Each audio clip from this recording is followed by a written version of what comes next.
Hello, everyone, and thank you for joining this evening's live stream. Cherry Willow, we have been doing a lot of exciting work, and so I'm excited to give you a few updates, some things that we've had going on between last year. So I hope everyone had a wonderful holiday season and their new year is off to a great start. Also really excited about today's guest, who I will bring on here shortly. And we also have another little guest with us today, my kitten Ace. Recently rescued him. And so it's been exciting to have him as part of our family and join our work at Cherry Willow as our unofficial mascot. Just to kick things off, we recently put out our first newsletter. Over the holiday, we celebrated a 1-year anniversary for Cherry Willow as a nonprofit, which was a really exciting milestone for our organization. In that time, we were able to establish over 50 partnerships with nonprofits and community-aligned organizations and help over 35 of those organizations create co-branded apparel collections to give their supporters, their volunteers, their donors another way to support that organization and also a way to represent that organization out in the community and tell the story of why the work that they do is so important. That's something that if you followed my story and Cherry Willow's story, every time I have an opportunity to speak, I always advocate for just getting involved in your local community. You know, at Cherry Willow, we're focused on homelessness and being able to address some of the misconceptions that exist about the people experiencing homelessness, while also working to empower them, helping them get connected with resources like housing, food, transportation, education, and healthcare. But we're partnered with so many wonderful nonprofits, and there's over 1.5 million nonprofits in this country. And I'm sure that you can find a cause that you are excited to support. And believe me, they will definitely take your support.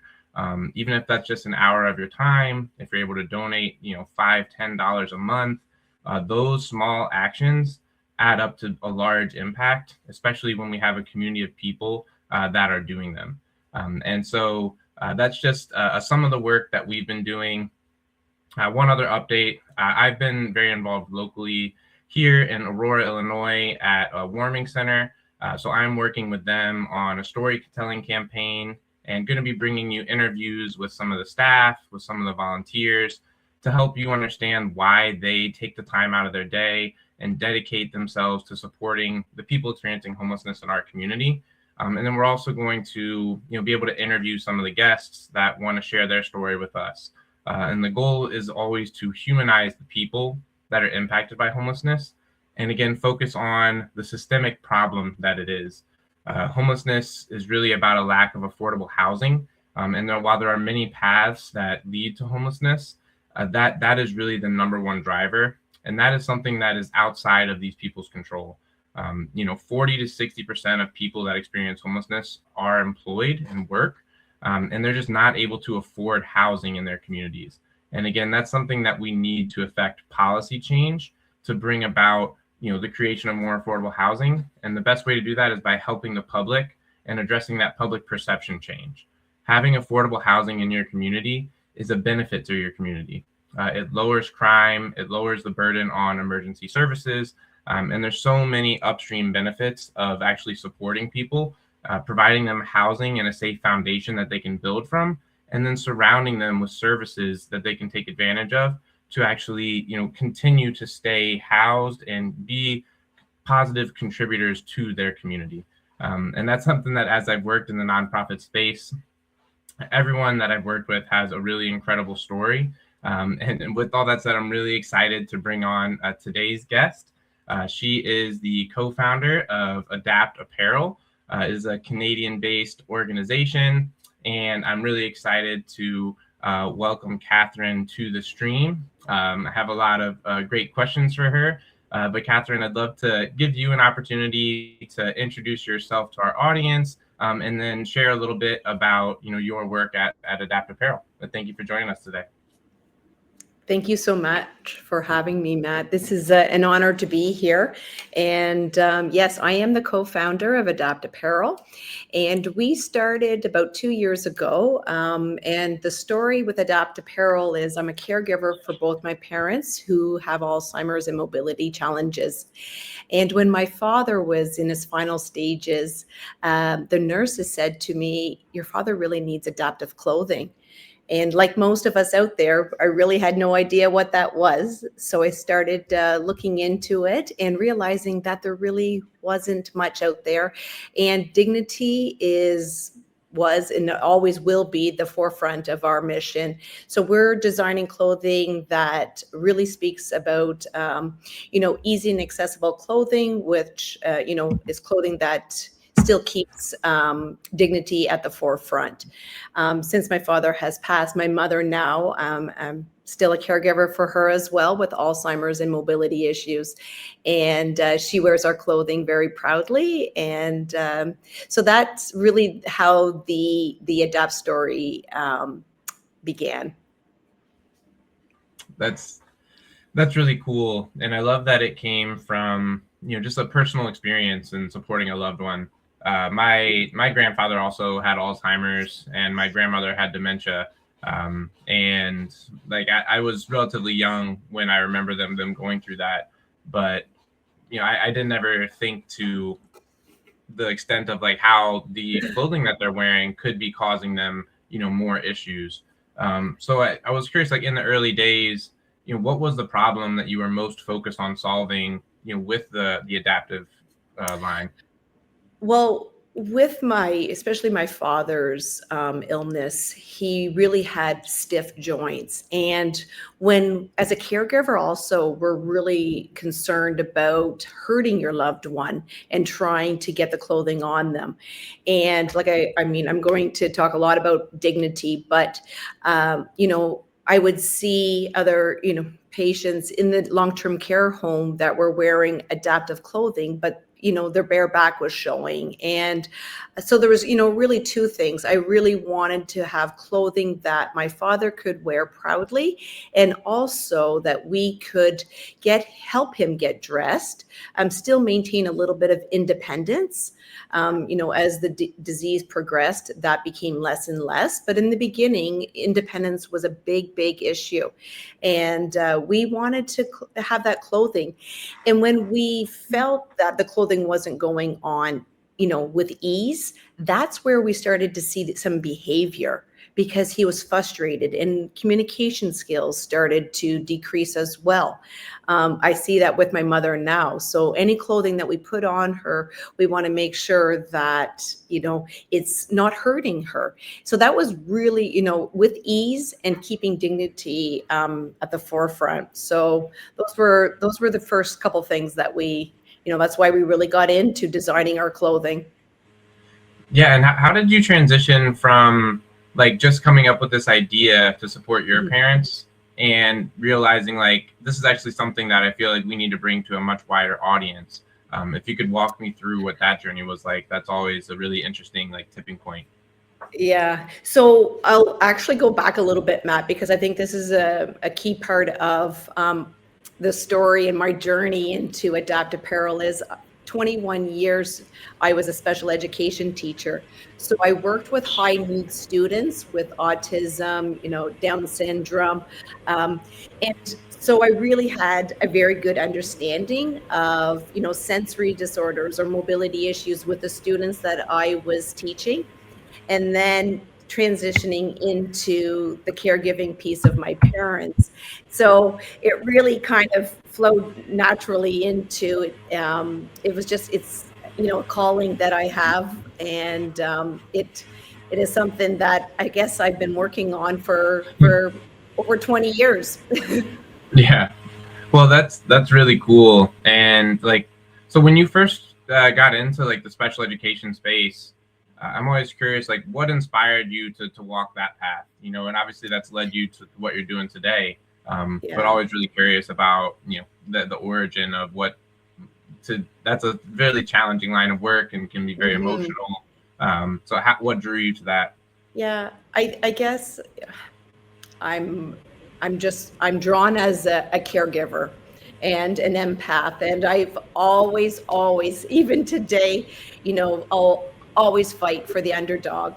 And that's something that I've just been born with. I'm from a large family, a farming community, and family of six. We're just always looking after one another. And I think that's something I've just been blessed with. I have a passion for it, to care. Looking after the students, I always will cheer for those who it just doesn't come naturally for them. And now, when I left that, teaching was a beautiful profession. I was, able to have a large impact there as well. But I also knew that I had a larger calling, and the calling of now looking after my parents and the impact that Adapt Apparel can make. I look at it as a global mission of how can we serve on a larger scale. And I think that's where I've been called to serve and have impact. And our mission is to make sure that this clothing is accessible to everyone, right? Yeah. Regardless of where you're at. The story, Matt, starts from long-term care, because that's where my parents are in Canada. Long-term care is a nursing home facility. And but when we launched, that's one piece of it. But now we are serving people who are going through cancer treatment with infusions with our clothing, dialysis, or knee hip joint replacements. So we really have two tiers to our Adapt Apparel brand. We have the long-term care side, and we have the medical and rehab side as well. So right there, you can see we can have a large impact. We can just serve so many people. And like just off from the get-go, Matt, you said, my father had Alzheimer's, right? So Yeah. everyone, I look at it as a blessing, but at some time in your life, you probably will be called upon to be a caregiver for someone. And it's a blessing if you can see it that way. Yeah, yeah, absolutely. And I think like for me, Cherry Willow actually comes from the two streets that I grew up on, where I first learned about service work. And so, my parents were primary caretakers of my grandparents as they aged, and moved in an assisted living facility. And then we were always very involved, like serving migrant workers in our community. My mother would make meals for St. Vincent de Paul. And so I feel like that's, that is ingrained in you from a young age, with showing up. And you've mentioned the term dignity a couple of different times, and that our first topic of the day is designing dignity through clothing. We seek to do that at Cherry Willow, to dignify people experiencing homelessness, because they are oftentimes some of the most misunderstood people. They are neglected. They're walked past hundreds, if not thousands of times every day. And that's why, like, one of our phrases that's actually really large on the back of the sweatshirt is humanize, not otherize. And I feel like, when we see someone that's struggling, it's often easier to like, oh, well, that's them. Like, it's their problem. Whereas like, no, that's us. That could be any of us. And like, how would you want to show up if that was, how would you want someone to show up if that was you in that situation? And so that's a lot of the work that we try to do with our apparel. But now yours is a lot more functional in terms of the needs that you support. So I'd love to learn a little bit more about how you balance that function, dignity, and style, with the adaptive apparel that you're creating. Yeah, first of all, that's incredible work that you're doing at Cherry Willow, Matt. I love hearing the stories of mission-driven organizations. It's incredible work. So well done. Thank you. Yeah. So designing our clothing, what is really important, first of all, if you look at our clothing on our website, you'll see our logo.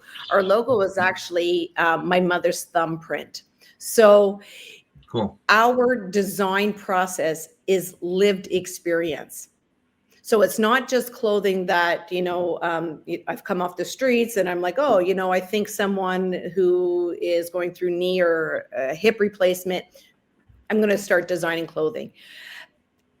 I've actually worked, and our team works with people who are going through like a joint replacement or going through cancer treatment, working with my parents and working with the residents in the long-term care facility, talking to the PSWs, talking to the nurses, the people that are front line. What can we do better? How can we design clothing that is going to make life a little bit easier? And it's really, really important, when we're designing this clothing, that we are listening and tweaking to make sure that we're getting it to where it is the best clothing that we are putting out there. And we're really proud of that. The quality of our clothing that we're putting out there is one of the first things people say. We are shocked at the quality. So it is, frontline in the trenches, speaking to the people who require or need the clothing, speaking to the people, the caregivers, the nurses, the doctors, everyone's involved. And I think that's what, makes Adapt Apparel special. Yeah, that's amazing. And that feedback approach, there's so much synergy between our work and your work, where similar to us, like we're developing ways to help people experiencing homelessness. And a lot of other organizations, they will tell people like, hey, you have to do A, B, C, in order to get to D. But if this person's like, well, I only want help with D, I don't perceive I need A, B, and C, then maybe they don't take advantage of services. And so like I love that you are working with the people that are on the ground, with the people that you're trying to support, and getting that feedback involved. And I'm curious, like, is there any particular feedback from your community that has most directly influenced the product decisions? Well, when we're dealing with long-term care homes, a lot of the residents that are in that long-term care facility really require assisted dressing. So the clothing that we design for the residents in long-term care are open back type of dressing, right? Are elastic waistbands. That type of clothing is specifically designed for long-term care. Our medical and rehab clothing is designed a little bit different. And it's designed specifically so that someone that is going through cancer treatment, and our clothing has a special type of, it's a heavier clothing. Often they're cold when they're going through their treatment, and dignity. They're not having to take off, their full sweater. They can sit there. I encourage all your listeners, to go onto the website and kind of get a look at what type of clothing is designed, but you'll see very distinct types of the clothing out there. I know with my parents, I know that the clothing that we designed for my mom, she has no overhead mobility and sits in a wheelchair. So how am I supposed to get, a shirt that I'm wearing on my mother? Not only does she have a cognitive impairment and steady decline, but she also has no mobility. Well, if I start pushing my mother's hands up over her head, I'm going to get some behavior, because the behavior is because she's in pain and can't communicate that. And all that experience goes back to my days of teaching with children with autism, right? Why do I have a behavior? Well, it's because they can't communicate to me the frustration. So let's get to the root cause and how can we do better for them? That's amazing. And it's really cool that it's your work and your career leading up to this has kind of shaped how you've been able to support other loved ones. And that's something that I share about frequently, is a Japanese philosophy called Ikigai. I don't know, have you ever, you're familiar? Yeah. Yes, I've heard of that. Yeah. Yeah, so that was a lot of the ways of how I came up with Cherry Willow. And for those unfamiliar, it's the intersection of what you're good at, what you love to do, what the world needs, and what you can get paid for. And so it's a beautiful way, in a capitalist society that doesn't always value caretaking, that you can find a way to use your skills to help support people while still being able to support, yourself and your family financially. And so that's what I was able to do when I started Cherry Willow. I came from a marketing and branding background, and primarily in automotive industry, help them use apparel to have a consistent customer experience. And I saw that there was a large opportunity to use apparel and wanted to take it and advocate, for people experiencing homelessness due to a couple of loved ones that struggled with depression and bipolar disorder. And I saw how people that are navigating mental health challenges, how the system could fail them in a lot of ways, and how it could be really difficult to understand them if you don't try to put yourself in their shoes. And like for us, Cherry Willow is about showing up for people with unconditional love. And it seems like that's what you're doing, is you're providing a way to have dignity for people that can't communicate, but just through your professional integrity and observation, you've found a way to kind of navigate and break down some of those barriers. So that's really amazing that you were able to do that. Yeah, thank you, Matt. And a big thing that I keep telling our people here and in the community is that ADAPT is mission driven, right? And when you have a mission over mercenary, right? Keeping the mission at the forefront. And sometimes I feel like, you're shaking your head, Matt, maybe because you agree, right? That you lose sight of why you started doing what you're doing. And then it becomes mercenary, right? But if we can keep the mission at the forefront, we can have such great impact. And I'm a true believer in that. And that is, service leadership and servant that we are called to do. And it's something that we become obsessed about. And I'm okay with that. Yeah, absolutely. And that kind of really transitioned us nicely into the second topic for the show, which was, caregiving as the catalyst for innovation. And so, like, obviously you've kind of shared about, being that servant leader, loving your people and wanting to help navigate and solve some of their problems. So how do you stay connected to the people, that your products are designed to serve, as they, go out there and use them? Yeah, well, one of the things I do I'm the chair of my mother's long-term care home for the Family Board of Council. So, and I keep, telling when we meet at our board meetings that we are the voice, right, for our loved ones. So, caregiving is something that um, I, I feel honored to be called to do. And the the being a caregiver has allowed me and has given me the platform to be able to have this clothing line. And I think it goes a lot deeper than just a clothing. It's about looking after people and having that impact, and being called to care and look after one another, and be a voice. Yeah, I think that's extremely well said.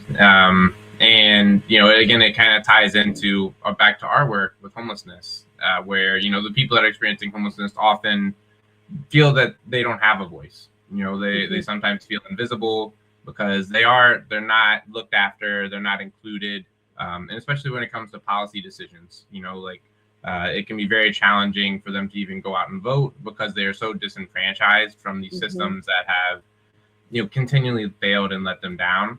And so that's where like my history as a caregiver, I learned a lot from my mother, and she was always caring for other people and just was very altruistic. And that's something that I was a young father, so having children at 22, I have 3 beautiful kids, and so that's a different version of a caregiver that I transitioned to at a really young age. But that inspired me in a lot of ways to live my values and be an example, for my kids of how you can go out and kind of stay central to the mission. And I love using it as a catalyst for innovation, because that's what we're trying to do is, how do we get more people that are currently sitting on the sidelines to be able to step in and actually help make an impact positively on their communities, whether it's supporting an organization like ours or learning about adaptive apparel. I'm sure there's people out there that are viewing this that have loved ones that are navigating similar challenges to what your adaptive apparel solves. And so hopefully we can, help expose them to this work, and they can add some dignity back into the lives of their loved ones, or even introduce it to senior living homes or other communities here in the U.S. And I know I think right before the show you recently said that you are currently expanding a little bit to Texas. I'd love if you could share with the people a little bit about that journey and how you got connected down there. So we have a partnership with the Arthritis Foundation, and we just spent the month of December down in Texas, San Antonio, Austin, Dallas, Houston. So we serve and support anyone that is going, the challenges of arthritis. We also work very closely with the orthopedic surgeons. Anyone with arthritis often develops knee joint pain. So we have a very wonderful working relationship. We have some other exciting stuff going on right now that will expand our impact throughout the US, and that is very, very exciting. My husband is also part of our company. He actually lives and works in Texas. So Oh, I cool. live, yeah, we've got, when people ask, are you all in? We're all in. And this is something that is very much a family now. Even our 19-year-old daughter, and I'm going to swing back to that because I think you mentioned something important, Matt. But yeah, so we're down in Texas. We're just expanding down there. We've got some really great, exciting things happening. But just going back to the service, how can we show what it means to be a caregiver? I think Matt, you really touched on it. Speaking about your three children, right? They see the work that you're doing, and naturally, we role model that. And we have a 19-year-old, and she's very much involved in the company and helping out when needed, going into long-term care homes, and visiting. And I think we need to show the next generation what it means to help and serve and be a caregiver. If we don't do that, Yeah. then how do they know? Like I said, my mom, farming community, and my mom raised 6 kids. She taught us what it means to give back and to help and be of impact, right? So I think I think that is so important that we need to continue to do that. Yeah, yeah, absolutely. And like that was something I was really excited about. I shared the little kitten that we rescued. Yeah. It was my daughters really wanted to get a kitten, and I was like, okay, well, you have to understand the responsibilities that come along with it. Hmm. And my 9-year-old Madeline has just been incredible. Like she's changing the litter box 3 times a day without being asked, like feeding Yep. him, and I love to see that side of her come out because like she's empathetic and just loves on this little kitten so much. And so that's been really cool to see, and I hope that that's a part of her because she's seen how I'm going out in the community and what my parents have done. But that Hmm. generational thing is really important. And then also like just with people that are seniors, there's a lot of loneliness that can happen, right? Like I'm sure if you're struggling to communicate, and now even in shelters, we're seeing a lot of people that, their Social Security and Medicaid isn't covering the cost of rent. And oftentimes, these shelters are 65 plus year olds that are having to live in them, where, they're having to go back to work and just in order to support themselves. And if they don't have the younger generation that caretaker, like I think that's one of the things. I don't know about Canadian culture, but American culture is not always the best at revering our elders. Whereas like I think something about Hispanic culture that I Hmm. really admire is there's a lot of multi-generational homes, where the grandparents help to raise the young ones while the parents are maybe out spending more time earning for the family. And I think that's a great way to kind of have that, and I wish we had more of that here in the States. But I'd be curious about Canadian culture to see if it kind of parallels US or what how people go about caring for their loved ones as they age, in Canada. Yeah, and I will, when we had to place our parents in a long-term care home, I will never judge anyone who has to make that really, really difficult decision, right? You're absolutely right. There are different, many cultures where you have generation after generation that live in the homes, right? And that's wonderful. But sometimes we just aren't able to do that because of safety Yeah. reasons. And that's what happened with our family. And there's we have to live with that guilt almost, because we had to place our parents in a long-term care home. And that's, if we could have kept them at home, which we tried, but it became, like I said, it was a major safety issue, especially on the farm. Going back to what you Oh touched yeah. on, Matt, about the loneliness, it is just, it's heartbreaking to watch. uh, I I guess, we're fortunate in my family. We're pretty much all hands on, and we have somebody that goes in pretty much every day to check on our mother. But our healthcare in Canada is really, it's very challenging. We have overworked and understaffed caregivers, nurses, doctors, PSWs, and what people really need to understand is that when you place a loved one in a long-term care home, it doesn't mean that your duty of caring is done. And we see Right. that a lot. And again, I don't want to judge, because everyone's life has seasons, and different seasons you can give differently, right? I'm fortunate now that I'm able to build this company and give, and I can go in and be with my mother. But there are seasons where, if you would have asked me 10 years ago to go in and help support and look after my mother in a long-term care home, I wouldn't have been able to give the time, right? So, but the loneliness and the depression in long-term care homes is rampant. It is absolutely heartbreaking. And when I go in, I'm blessed that I pretty much know all the residents that are on my mom's in my mom's home, and it becomes a family, right? Helping and supporting and looking after not just my mother, but helping and supporting and looking after each and every resident in that home, because loneliness it's real. Yeah, yeah. I mean, that's I remember that from my grandparents, and we were Mhm. fortunate that for a few years while they were in, it was more of an independent living facility. That we could go, and I still remember playing cards with my grandma and like Mhm. watching ESPN Classic with my grandfather while he had the heat turned up to 85 and was still wearing long johns and a sweater vest. Yep. But those are memories that I look back on fondly, and it's really cool to have been able to see them. And that's something that for my kids, like I really excited about, because since having kids so young, like my parents have been able to play more of an active role in my kids' lives, Mhm. which is really cool. And so, Yeah. hopefully as they continue to age, because my mother's been battling cancer for the Mm. last 19 years. Wow. So it's like Wow. we've always been able to like just appreciate all the time that we have with her. And you wouldn't know it, like she's still out giving out to others, she's still out involved in the service work, and so That's it's just really incredible. cool.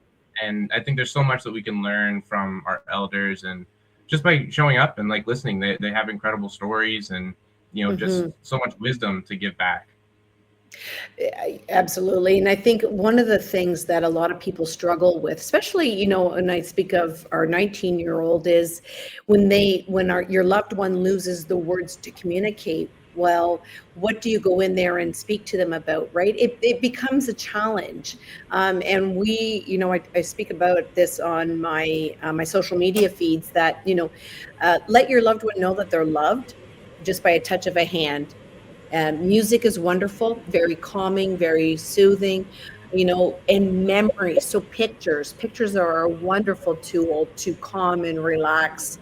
So we encourage, to go in there with activities that can be helpful when you're visiting someone who can't communicate. And that just doesn't go for someone with, Alzheimer's or dementia. That's, it could be a traumatic brain injury, or could be someone who's nonverbal, right? So there's so many spectrums of people. But don't, because they can't communicate, or they may not remember that you have been there to visit, don't keep that from you going in there. We live in the Yeah. moment. Be with them in that time, right? And cherish those times, that you can still learn so much.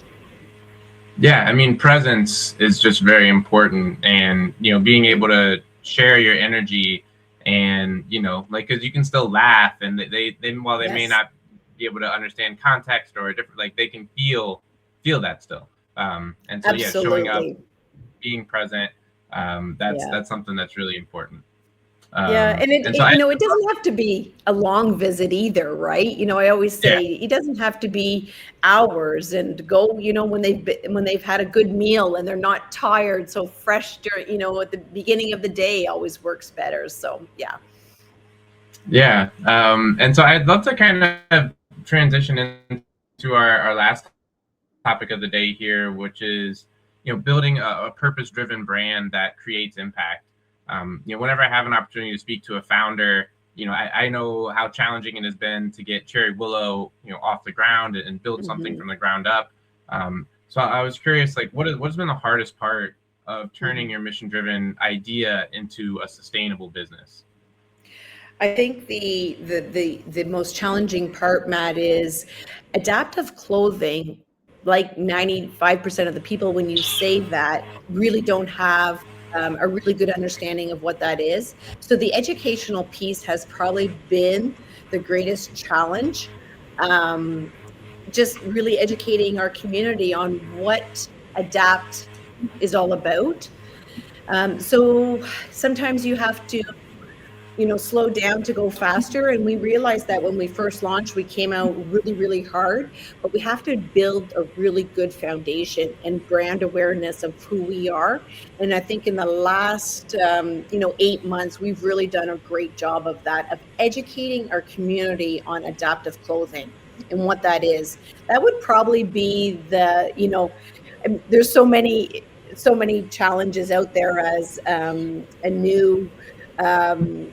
new brand and new company, but that's the educational piece. We're not, coming out with new eyeglasses, or we're not coming out with the new just regular clothing, standard clothing. This is specific clothing for mobility. And so once we can get a greater understanding, and that's our challenge, but that's also our goal, is someday, hopefully, that when you walk into any retail store, you're going to be able to say, oh, my loved one cannot use her left or his left arm because of a stroke, so I can go into some retail and just pick up a top. That's our long-term goal, that we as a brand are educating our community, and we just hope to have that on a global level. Yeah, I love that education is such a crucial component of the work that you're doing, and similarly with our work, education is Mm, huge, both in educating the public on the issues that lead people to become homeless, and then also trying to yes, help provide access to education for people experiencing homelessness, so they can empower themselves and kind of exit that situation. But yeah, abs- I love education as being integral, and apparel is a really cool way to kind of yeah. connect those dots. Yeah, and we Um, think of, adapt apparel too, as it's not a fad, right?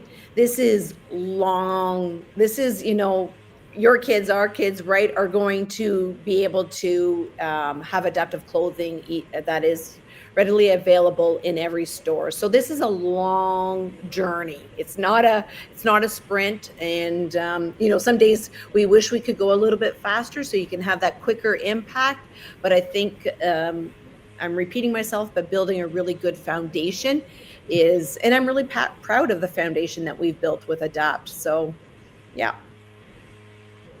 yeah, yeah, and then I'd love to learn a little bit about you mentioned a few different organizations that you work with. How do partnerships and collaboration kind of expand the awareness and help you educate more people? Well, I think the more, like being on your platform, right, Matt?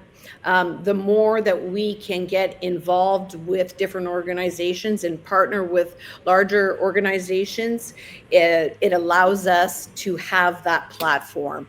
So, here in Canada, partnering with the Arthritis Society as well allows us to do work with them.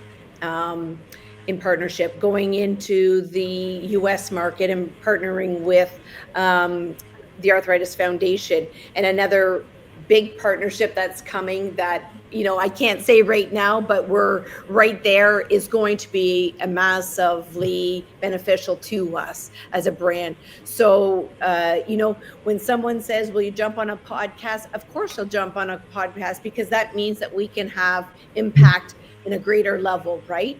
Um, Yeah. we're just, yeah, I think you have to, we live and breathe mission driven and the impact that we're having. So we're always looking to collaborate and work with those people who want to make change. Yeah, yeah, I love that, and we're very much the same way. At Cherry Willow, and partnerships and collaborations are a large part of the Mm-hmm. work that we're doing, and it just helps to get in more audiences, right? And then people just become aware Absolutely. of these causes, that they maybe Yeah. didn't know existed, and like, holy smokes, I could have taken advantage of that, like for one of my loved ones. But one of Exactly. the things I'm curious for you is, as you continue to grow, how do you make sure that the mission continues to stay first?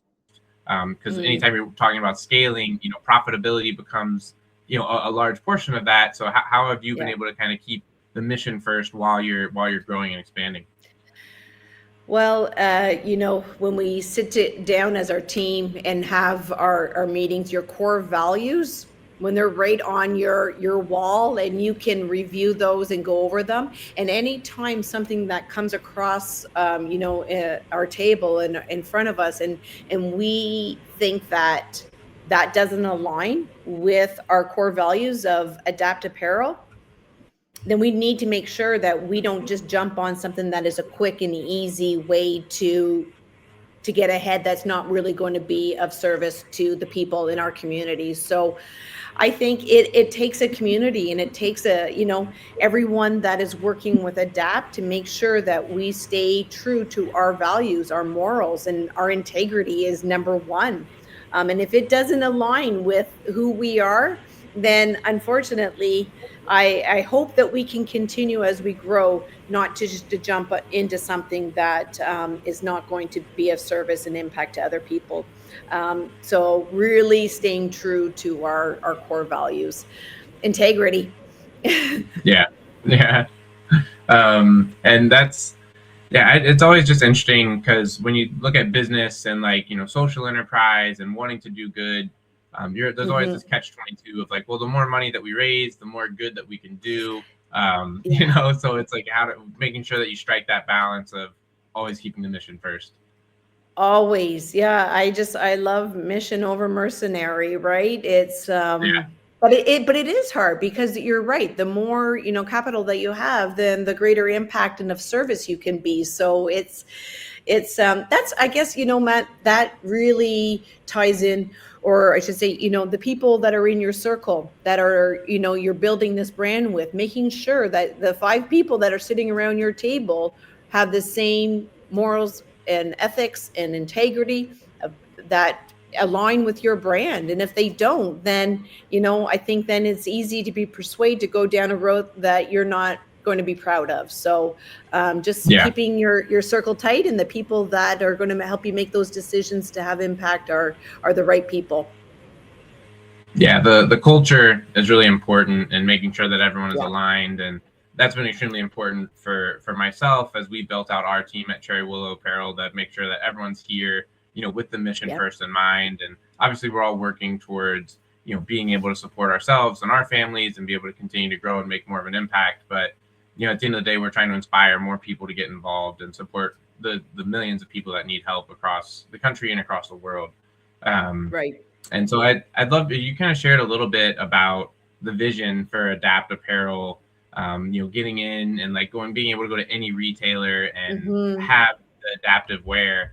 So for somebody that's watching this, if is there anyone that would be a valuable connection, or someone that they could introduce you to, maybe in the retail space, or how could they get involved if they want to help, bring Adapt to their community?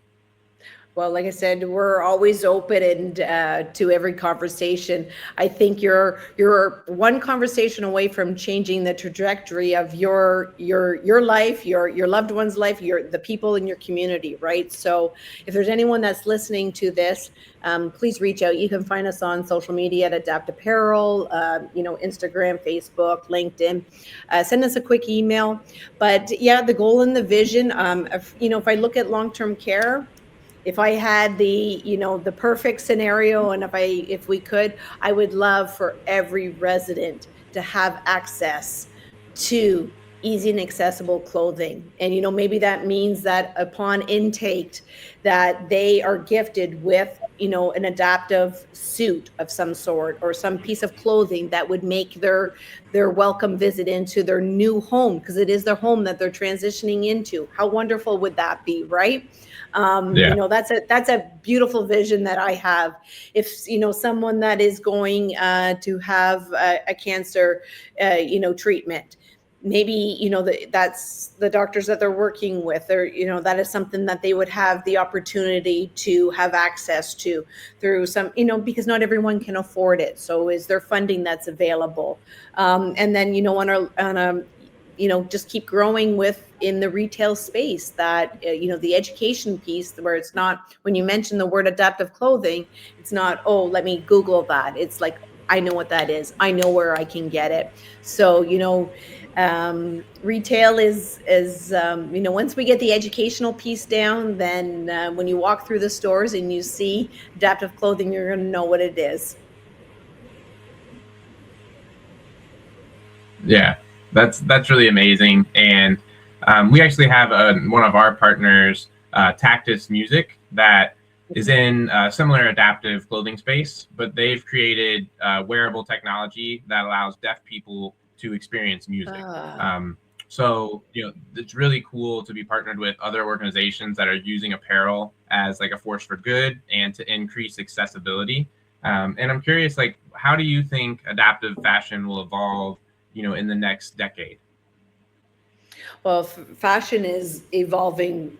It's quick, right? There's lots of Yeah, trends, and like I said before, adaptive clothing is not a trend. This is something that's here for the long game, and we've seen other retails that have, other brands that have tried to tip their toe in it, and people always say, well, what's stopping, some other brand from copying your idea?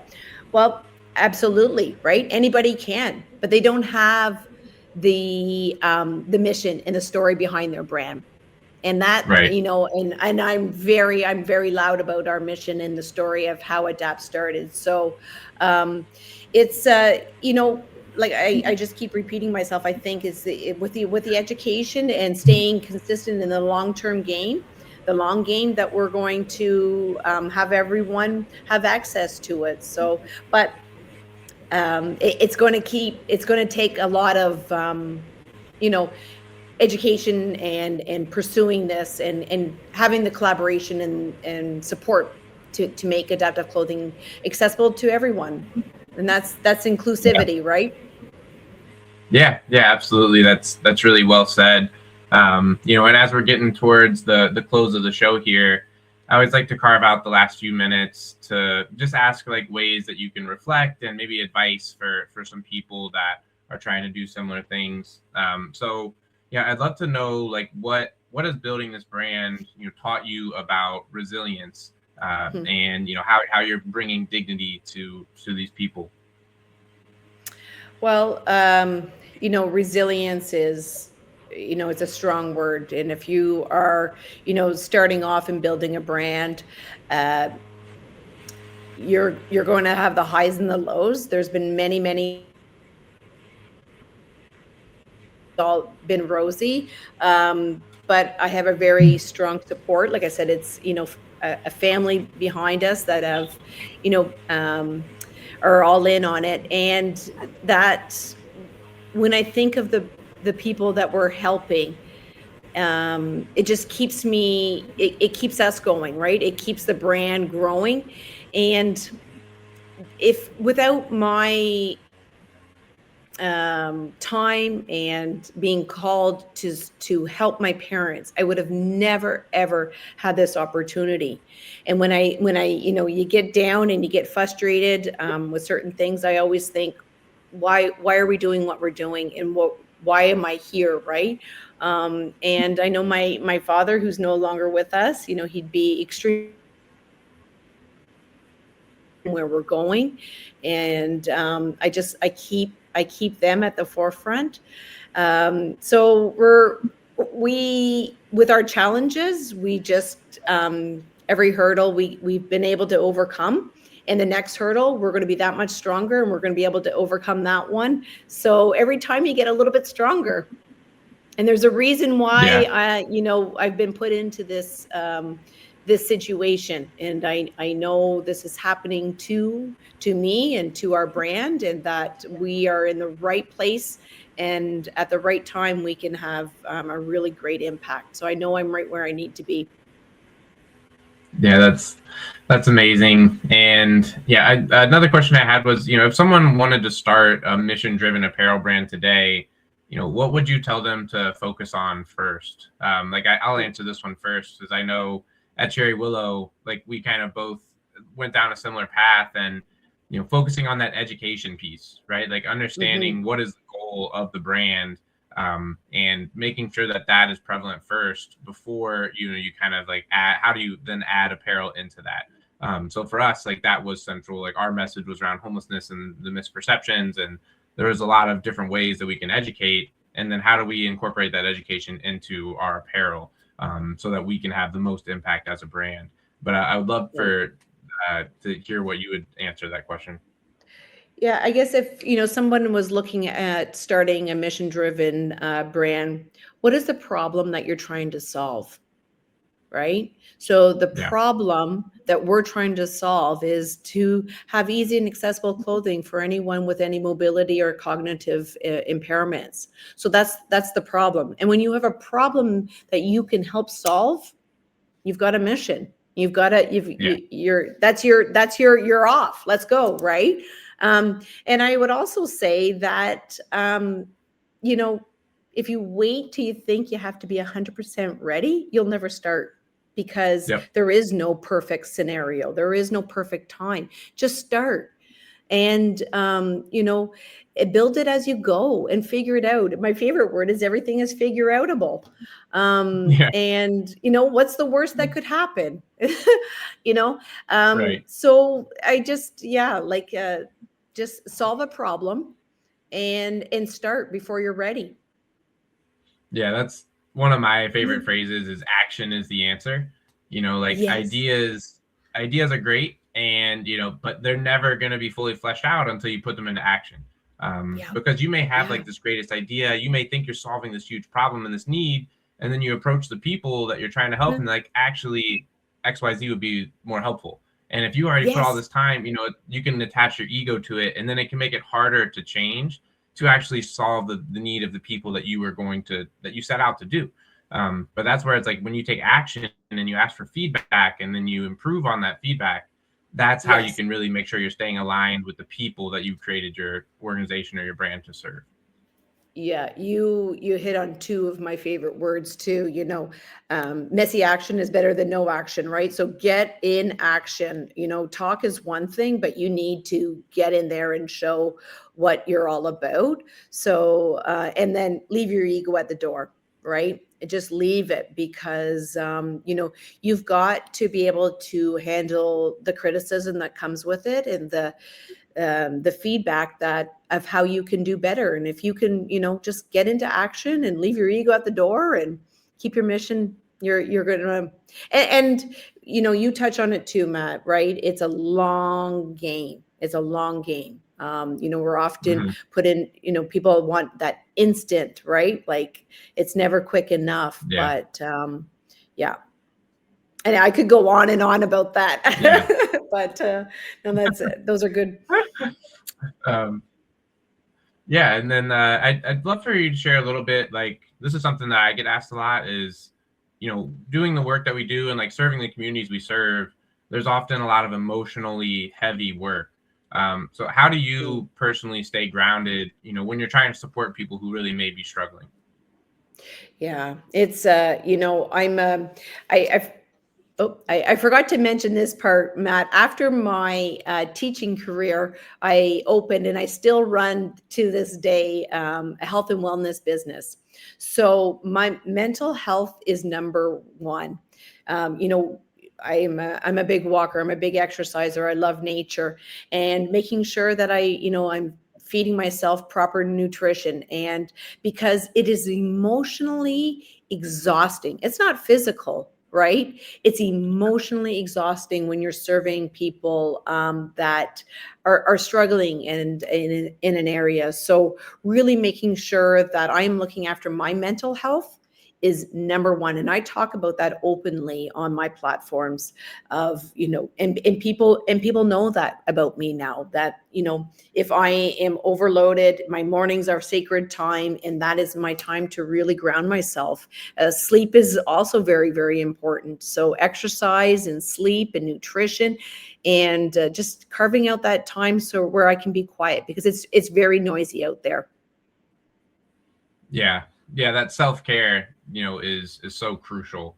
And Yeah. similarly, like I do a lot of fitness as well. And, like we do these cycling events where I'll do Mm, long distance cycling. Like so I did Sacramento to San Diego in July. that's We're awesome. planning another trip where I'll go from Jacksonville to Miami. Wow. And yeah, and like for me, cycling is my like safe space. It's my Yes. therapy. It's where I can just be in the moment. And Yeah. it's like that's because of what you said. The world is so noisy. There's so many things, but if you don't take care of yourself, it's like that expression. You can't pour from an empty cup. So we all have Nope. to make sure we're doing things that fill us up so we can pour into others. Yeah, absolutely. It's that's my mental health. If I don't have that strong, then I'm no good to anyone, and I'm not going to have much impact. So, yeah. Yeah, yeah. Well, then the last question that I have for you here is actually, is there a question that you wish people asked you more often about Adapt Apparel? And then like how can people get involved and support you in your work? Yeah, I guess, I love it when people come up to me and say, your clothing was such a game changer for my loved one who was going through some type of medical. So I if you're, when people come up to and want to know about adaptive clothing, don't be shy to ask the question, right? So that's I hope that people continue to spread the word about adaptive clothing. I hope that people will continue to do their own research and find companies out there. It's a small market. Find companies that align with your vision and your moral and your integrity, and keep spreading the word. And like I said earlier, find us on social media, send us an email. I love receiving feedback. And Yeah, that's just keep spreading and sharing it with those who, either yourself or someone that could use our clothing. Amazing. Well, thank you so much for joining us, Catherine. It was a pleasure to meet you and to learn about the incredible work that you're doing. And I hope that there will be continued opportunities for us to collaborate together in the future. Mm. Absolutely. I want to thank you, Matt, and Cherry Willow. What the incredible work that you're doing is just, it's amazing when we talked about collaboration earlier on, right? What we can learn Yeah. from one another. So I learned so much about the good work that you're doing. And I know you asked some wonderful questions. So I hope, like you said, we'll be able to work together in the future. Yeah, absolutely. And to everyone watching, thank you so much for the continued support. It seems like everyone loved the figure outable phrase, Catherine. So thank you for sharing that with our audience. And yeah, thank you for tuning in. So please, follow Catherine, follow Adaptive Apparel on social media, and then continue to follow our work. We did just send out our newsletter, as I mentioned earlier this week. So that'll be a way that you can stay in touch with us. And then we're also very active across all of our different social media platforms.